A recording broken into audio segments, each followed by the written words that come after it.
Hello everyone, welcome to my channel Odyssey Apre. Today we are going to start our new drug in respiratory system, that is Corallium rubrum. Character used in whooping and spasmodic cough. तो Corallium rubrum whooping कफ, जो continuous कफ एक के बाद एक कफ patient को आता है, उसमें बहुत अच्छा इफेक्टिव मेडिसिन है उसके लिए. किस कंडीशन में? When the attacks come on with very rapid cough, जब उसके कफ के अटैक कंटिन्यूस एक के बाद एक बहुत ज़्यादा प्रोफ्यूज म्यूकस सिक्रीशन के साथ आते हैं.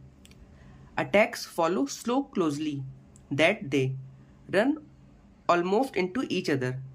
मतलब इसमें क्या होता है, कफ का अटैक आपको जैसे पहला कफ आया, उसके बाद वो कफ ठीक नहीं होता है, आपको उससे रिलीफ नहीं मिलता है कि दूसरा कफ का अटैक आ जाता है, फिर ऐसे थर्ड आ जाता है, फिर ऐसे फोर्थ आ जाता है. तो उस केसेस में ये मेडिसिन बहुत इफेक्टिव है. वॉलेंट पैरोक्सिम्स में लीड टू हेमोप्टिसिस. अगर बहुत वॉलेंट पैरोक्सिम्स होगा तो कफ के साथ आपको ब्लीडिंग देखने को मिल सकती है. पेशेंट सेंसेशन कैसा फील करेगा? Attack preceded by smothering sensation. मतलब कफ आने से पहले पेशेंट को स्मॉदरिंग सेंसेशन होगा.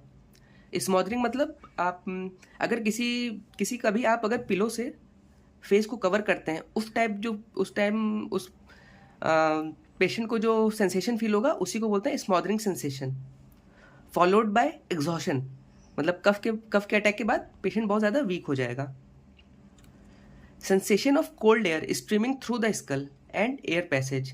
तो पेशेंट को कैसा लगेगा कि जो वो एयर मतलब इंस्पायर कर रहा है वो पूरा स्कल तक जा रहा है और कोल्ड एयर का सेंसेशन होगा उसको. कफ का कैरेक्टर ड्राई स्पाज्मोटिक सफोकेटिव कफ. ड्राई होगा, स्पाज्मोटिक होगा और बहुत ज़्यादा सफोकेटिव कफ होगा. पेशेंट को सांस लेने में बहुत ज़्यादा दिक्कत हो रही होगी. वेरी रैपिड शॉर्ट बार्किंग, क्योंकि ये वूपिंग कफ के लिए है तो किसका कफ का कैरेक्टर क्या होगा? वेरी रैपिड होगा, शॉर्ट होगा, बार्किंग शॉर्ट इंटरवल्स पे होगा. इसमें था ना कि पहला कफ आपको रिलीफ नहीं मिलेगा, उसके साथ ही साथ दूसरा कफ आ जाएगा, फिर ऐसे दूसरा कफ भी रिलीफ नहीं होगा, उसके साथ तीसरा कफ आ जाएगा. With rapid sensitiveness of air passage feels cold on deep inspiration.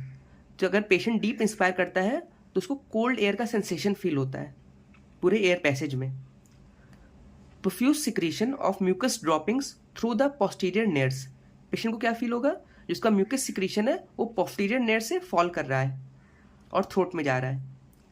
Aggravation open air changing from warm to cold room.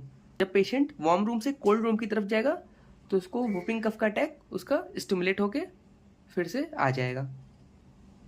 तो हमारा नेक्स्ट ड्रग है स्टिक्टा पल्मोनेरिया. कैरेक्टर क्या होगा?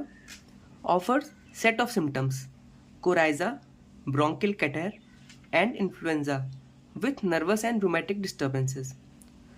तो स्टिक्टा के केस में 3-4 कंडीशंस एक साथ पेशेंट में रन करेंगी, जैसे कोराइजा, ब्रोंकियल कैटर, उसी के साथ एसोसिएटेड नर्वस और रूमेटिक डिस्टर्बेंसेस भी पेशेंट में होंगे.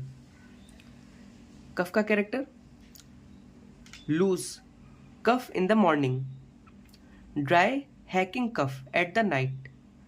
मॉर्निंग में लूज कफ होगा लेकिन नाइट में ड्राई कफ होगा.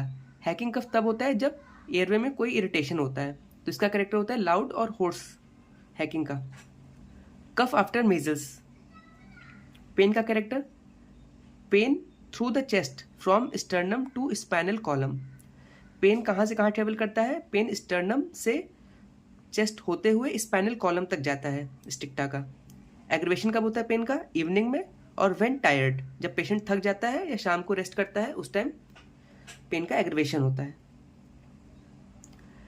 Pulsation from right side of sternum down the abdomen. Patient को पल्सेशन बॉडी में फील होता है, कहाँ से कहाँ तक? एक्सटेंड किया पल्सेशन का right side of sternum down the abdomen. Sensation patient कैसा फील करेगा? Sensation of fullness at the root of nose. Root of nose पे उसको सेंसेशन फुलनेस किसकी वजह से? कफ की वजह से. ड्राइनेस ऑफ नेजल मेम्ब्रेन, उसका पूरा नेजल मेम्ब्रेन पूरा ड्राई हो जाएगा. Constant need to blow the nose but no discharge. मतलब पेशेंट का बार बार नोज ब्लो करने का मन करेगा पर कोई डिस्चार्ज नहीं होगा पेशेंट में. एग्रीवेशन कब होगा? सडन चेंज इन टेम्परेचर से एग्रीवेशन होगा पेशेंट का. Stay tuned for more such videos. and please like, share and subscribe the channel.